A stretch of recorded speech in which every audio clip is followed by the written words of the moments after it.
ভারতীয় মহাদেশ নামটা শুনলেই চোখের সামনে ভেসে ওঠে এক বিশাল আর প্রাচীন সভ্যতার ছবি। কিন্তু একটা প্রশ্ন থেকেই যায়, আজও কেন এই অঞ্চলের বেশিরভাগ দেশ অর্থনৈতিকভাবে এতটা পিছিয়ে? চলুন আজ আমরা ঠিক এই জটিল প্রশ্নটারই উত্তর খোঁজার চেষ্টা করব। ভাবুন তো একবার, এই অঞ্চলে প্রায় ১৯৫ কোটি মানুষের বাস, মানে সারা পৃথিবীর প্রায় 1/4 লোক। এই বিশাল জনসংখ্যায় কিন্তু এই অঞ্চলের শক্তি, আবার একই সাথে একটা বিরাট চ্যালেঞ্জও বটে। কিন্তু আসল প্রশ্নটা হল, এত সমৃদ্ধ ইতিহাস, সংস্কৃতি আর বিপুল মানব সম্পদ থাকা সত্ত্বেও এই অঞ্চলের মানুষ কেন এখনও এতটা দরিদ্র? এমন কি কারণ আছে যা তাদের উন্নতির পথে বাধা হয়ে দাঁড়াচ্ছে? এই সংখ্যাগুলো একটু দেখুন। ভারতের মাথাপিছু আয় প্রায় $২,৮৮০, পাকিস্তানের প্রায় $১৭০০, আর এখন একবার দক্ষিণ কোরিয়ার দিকে তাকানো যাক, প্রায় $৩৪,৬৪০। পার্থক্যটা আকাশ-পাতাল, তাই না? আর সবচেয়ে অবাক করা ব্যাপার কি জানেন? ৫০-এর দশকে কিন্তু এই দেশগুলোর অর্থনৈতিক অবস্থা প্রায় একই রকম ছিল।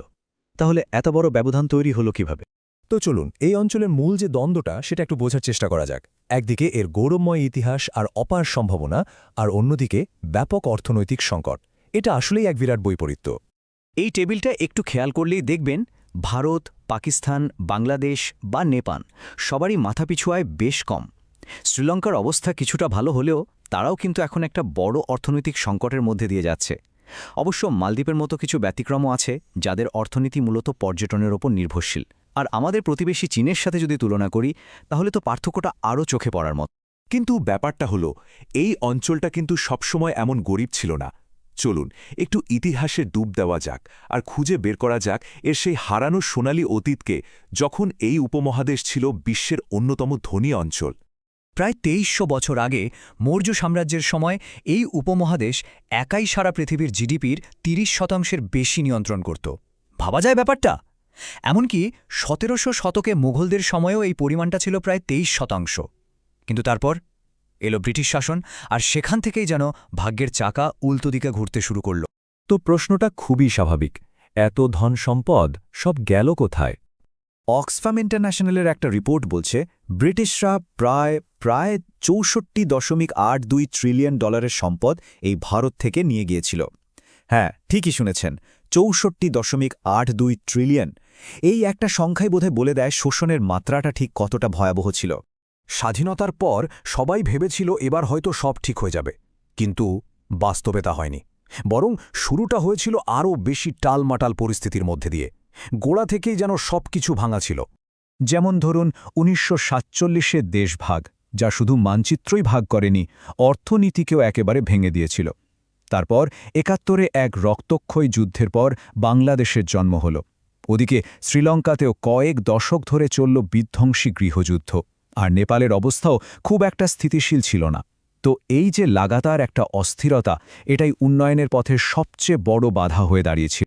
আচ্ছা, কিন্তু যেখানে কিছুটা শান্তি ছিল সেখানেও তো দ্রুত উন্নতি হতে পারত, তাই না? কিন্তু হয়নি। কারণটা হলো ভেতরের কিছু সমস্যা আর ভুল অর্থনৈতিক সিদ্ধান্ত। যেমন ভারত স্বাধীনতার পর কয়েক দশক ধরে এক ধরনের নিয়ন্ত্রিত অর্থনীতি বা প্ল্যান্ড ইকোনমির পথে হেঁটেছে। এতে ব্যবসা বাণিজ্য বা বেসরকারি উদ্যোগের সুযোগ খুব কম ছিল। অন্যদিকে পাকিস্তান বা শ্রীলঙ্কার মতো দেশগুলো আবার বিদেশি সাহায্য আর ঋণের ওপর খুব বেশি নির্ভরশীল হয়ে পড়েছিল। আর অর্থনৈতিক সংস্কারের কথা যদি বলেন, সেটা তো বেশিরভাগ দেশেই শুরু হতে হতে ৯০-এর দশক চলে এলো, মানে অনেকটাই দেরি হয়ে গিয়েছিল। আর এর সাথে তো দুর্নীতি আর দুর্বল প্রশাসন তো ছিলই। এখানে একটা ব্যবসা শুরু করা যে কি পরিমাণ ঝামেলার, তা ভুক্তভোগী মাত্রই জানে। তার উপর আছে দুর্নীতি। সাধারণ মানুষের জন্য, মানে স্কুল বা হাসপাতালের জন্য যে টাকা বরাদ্দ হয়, তার কতটুকু শেষ পর্যন্ত কাজে লাগে তা নিয়ে প্রশ্ন থেকেই যায়। আর অনেক নেতাও দীর্ঘমেয়াদী পরিকল্পনার চেয়ে পরের নির্বাচনে জেতা নিয়েই বেশি ব্যস্ত থাকে। আরেকটা বড় ব্যাপার হলো, এই অঞ্চলের অর্ধেকেরও বেশি মানুষ কিন্তু এখনও গ্রামে থাকে, আর তাদের জীবন চলে কৃষিকাজ করে। কিন্তু সমস্যা হলো, ছোট জমি, পুরনো পদ্ধতির চাষাবাদ আর আবহাওয়ার খামখেয়ালিপনার কারণে এই কৃষি থেকে স্থিতিশীল আয় করাটা প্রায় অসম্ভব একটা ব্যাপার। ফলে বহু মানুষ শহরে চলে আসে, কিন্তু সেখানেও তারা আরেক নতুন দারিদ্র্যের চক্রে ফেসে যায়। তবে এত সব সমস্যার কথা শুনে হতাশ হওয়ার কিছু নেই, কারণ সমৃদ্ধির পথ কিন্তু এখনও বন্ধ হয়ে যায়নি। এখন সময় হলো অতীত থেকে শিক্ষা নিয়ে ভবিষ্যতের দিকে তাকানোর। একটা উদাহরণ দিই, ইউরোপের দেশগুলো দেখুন, যারা শত শত বছর ধরে একে অপরের সাথে যুদ্ধ করেছে, তারাই আজ একসাথে মিলে একটা বিশাল অর্থনৈতিক জোট তৈরি করেছে। লাভটা কার হয়েছে? সবার। আর দক্ষিণ এশিয়ার দিকে তাকালে কি দেখি আমরা? সেই পুরনো বিভেদ, রাজনৈতিক উত্তেজনা, যা নিজেদের মধ্যে ব্যবসা বাণিজ্য বাড়ানোর পথে সবচেয়ে বড় বাধা। এ দেশগুলোকে একসাথে আনার জন্য যে সংস্থাটা তৈরি হয়েছিল, মানে সার্ক বা এসএআরসি, সেটা এখন প্রায় অকেজো বললেই চলে। ভারত পাকিস্তানের মধ্যে বাণিজ্য তো প্রায় বন্ধ। ভাবুন তো, এই বিশাল সুযোগটা হাতছাড়া করার জন্য পুরো অঞ্চলটা কতটা পিছিয়ে পড়ছে। তবে গল্পটা কিন্তু পুরোপুরি হতাশাজনক নয়। আশার আলোও দেখা যাচ্ছে। যেমন ভারত এখন বিশ্বের চতুর্থ বৃহত্তম অর্থনীতি, আর টেকনোলজির দুনিয়ায় দ্রুত উঠে আসছে। আমাদের বাংলাদেশ তৈরি পোশাক রপ্তানিতে সারা বিশ্বে একটা ব্র্যান্ড হয়ে উঠেছে। আবার ছোট্ট দেশ ভুটান মানব উন্নয়ন সূচকে দারুণ কাজ করছে। এই উদাহরণগুলোই তো বলে দেয় যে চাইলে পরিবর্তন আনা সম্ভব। তাহলে পথটা কি? বিশেষজ্ঞরা মোটামুটি 3টে মূল বিষয়ের উপর জোর দিচ্ছেন। 1. দুর্নীতি বন্ধ করে প্রশাসনিক ব্যবস্থা ঠিক করা। 2. দেশের মানুষের পেছনে বিনিয়োগ করা, মানে শিক্ষা আর স্বাস্থ্য খাতে।